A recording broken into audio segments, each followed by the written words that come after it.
Paano nga ba magplano ng trade gamit ang technical analysis? Yan po ang pag-uusapan natin dito sa video na ito. Dahil marami pong nagtatanong sa akin, especially yung mga baguhan sa trading, kung paano nga daw ba yan mag-analyze ng chart, saan ba ako mag-e-entry, saan ba ako mag-e-exit, at napakarami pang tanong tungkol po sa trading.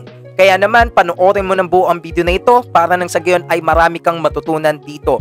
Bago natin simulan yan, kung bago ka pa lamang pala dito sa aking mga social media accounts, ako nga po pala si Estudyante Trader, sa po tayong financial analyst, na kung saan gumagawa po tayo ng mga contents about trading, investing, finance, business, para nang sa gayon syempre ma-educate natin yung mga kababayan natin Pilipino at sabay-sabay po tayong umunlad. So, kaya naman mag-like ka na, mag-subscribe ka na, hit mo na yung mga notification bell button para nang sa gayon lagi kang updated sa mga vlogs po natin. Alright, so simulan na po natin itong video na ito. So unang-una guys, kung kayo ay beginner pa lang talaga or kahit hindi beginner, yun talaga nag-aaral na ng trading, syempre ang laging-lagi kong inuuna dyan, kabisaduhin nyo, aralin nyo maigi kung ano yung asset class or ano yung mga asset classes na ite-trade po ninyo. Ano yung mga financial markets na papasukin po ninyo. So halimbawa nga, kasi maraming klase, 'di ba, ng asset classes, katulad po ng indices, ng crypto market, ng stock market, ng forex market.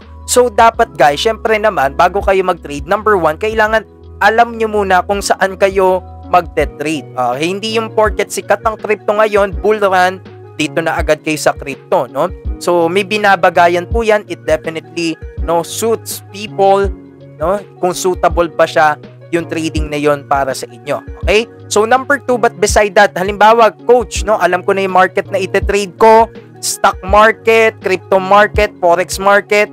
Halimbawa, dito sa crypto, number 2 is syempre, gumawa ka ng trading watch list mo. Coach, ano yung watch list? Ito lang naman yung mga listahan ng mga cryptocurrencies.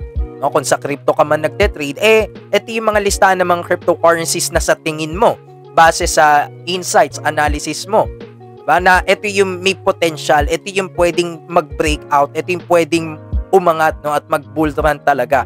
So, yun po yung watch list. Marami kang tinitignan dyan na cryptos. Ang recommended natin, well, kahit 5 to 10 na cryptocurrencies na, alam mo yon, may idea ka talaga, nag-aral ka talaga, nag-research ka talaga, para syempre mabuo yung idea mo.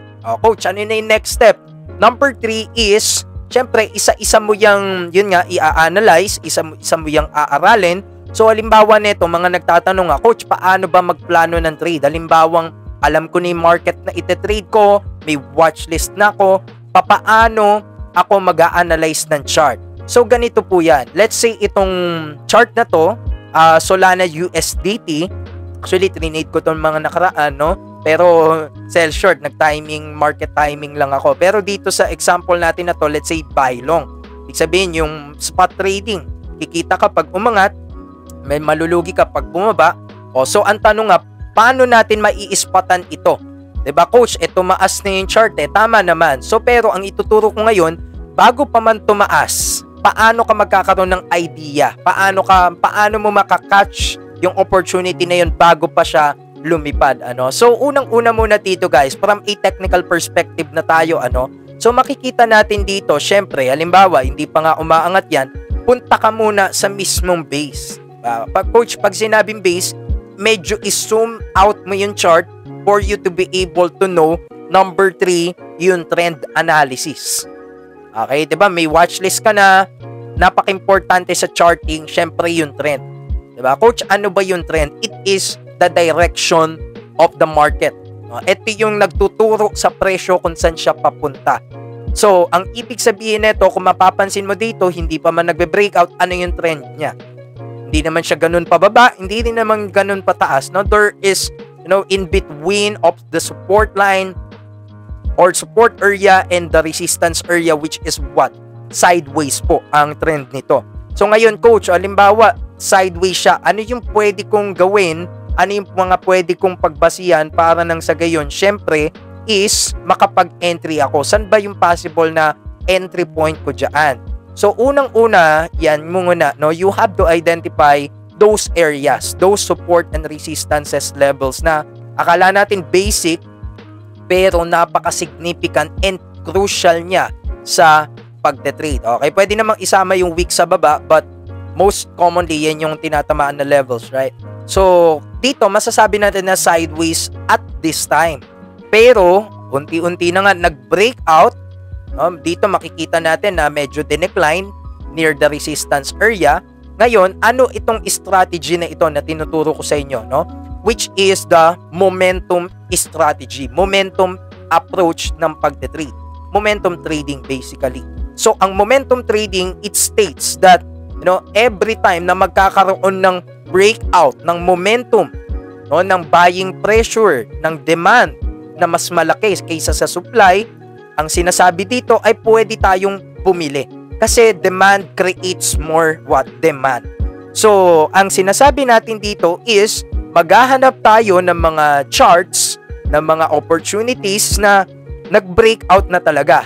Take note guys, yung lumampas na dito sa resistance. Kasi nga, as I've mentioned, ibig sabihin nun, lumampas siya doon sa dati niyang barrier ng resistance. Makikita natin dito na anong nangyari doon sa presyo, mas umangat pa, mas tumaas pa.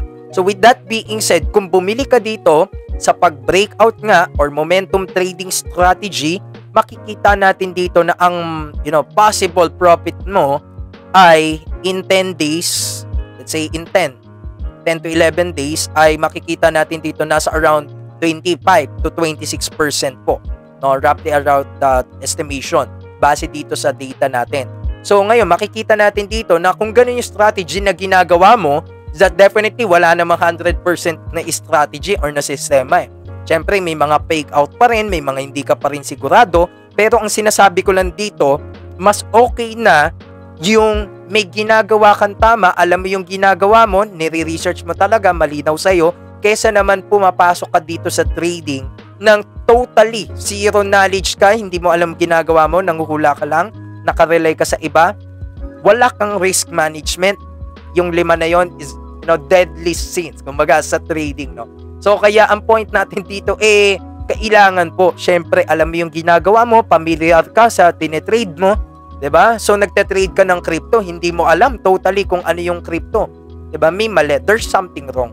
So kaya again guys, sana natulungan kayo nitong video na ito para nang sa gayon mas ma-broaden pa, mas ma-expand pa yung kaalaman po ninyo sa trading, no? So yun lamang po, marami pa tayong gagawin mga contents guys, no? Please like kung marami kayong natutunan and share nyo na tong video na to para makatulong din tayo sa ibang tao, and also comment, no, kung ano yung mga natutunan nyo at yung mga suggestion yung content. So yun lamang po, the Estudyante Trader here.